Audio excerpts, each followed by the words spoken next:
Kannur Koyili hospital ഉടമ പരേതനായ ഭാസ്കരന്റെ മകൻ കൊയിലി പ്രദീപനെ അതിക്രൂരമായി കൊലപ്പെടുത്തിയത് സ്വത്ത് തട്ടിയെടുക്കാനാണെന്ന് പോലീസ്. പ്രതികളായ 5 പേരെ വിരാജ്പേട്ട എസ്.പിയുടെ നേതൃത്വത്തിലുള്ള പ്രത്യേക അന്വേഷണ സംഘം അറസ്റ്റ് ചെയ്തു.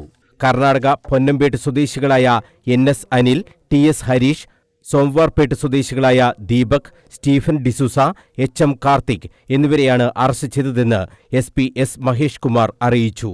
കേസിലെ 1-ാം പ്രതിയായ എൻ.എസ്. അനിലിന് സ്വത്തില്ലാത്തതിന്റെ പേരിൽ വിവാഹം മുടങ്ങിയതോടെയാണ് ഈ ക്രൂരകൃത്യത്തിന് ഇറങ്ങിയത്.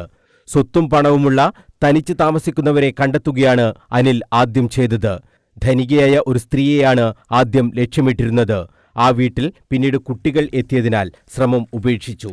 പ്രദീപൻ തനിച്ചാണ് താമസിക്കുന്നതെന്ന് മനസ്സിലാക്കിയ പ്രതി ആദ്യം സ്വത്ത് വിൽപ്പനക്ക് എന്ന പേരിൽ സൗഹൃദം സ്ഥാപിച്ചു.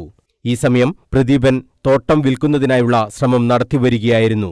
പലരിൽ നിന്നായി സംഘടിപ്പിച്ച 1 ലക്ഷം രൂപ അഡ്വാൻസായി പ്രദീപന് നൽകി സ്വത്തുവിവരങ്ങളെല്ലാം മനസ്സിലാക്കി. ഇതിന്റെ രേഖകൾ ഉള്ള സ്ഥലവും മനസ്സിലാക്കി. പ്രതികളായ മറ്റ് 2 പേർക്ക് 3 ലക്ഷം രൂപ വീതം വാഗ്ദാനം ചെയ്ത് കൊലപാതകത്തിന് ഒപ്പം കൂട്ടി.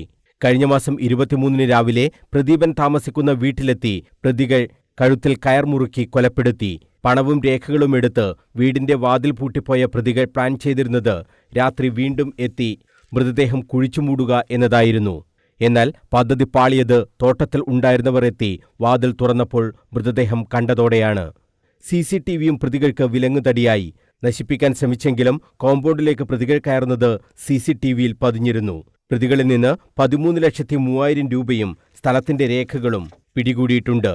കുടകിലെ എസ്റ്റേറ്റും മറ്റു ബിസിനസ്സുകളുമായി കഴിഞ്ഞിരുന്ന പ്രദീപന്റെ കൊലപാതകത്തിന്റെ ഞെട്ടൽ നിന്ന് നാട് ഇതുവരെ മോചിതരായിട്ടില്ല. ശാസ്ത്രീയമായ അന്വേഷണത്തിലൂടെയാണ് പ്രതികളെ കണ്ടെത്താൻ കഴിഞ്ഞതെന്ന് പോലീസ് പറഞ്ഞു.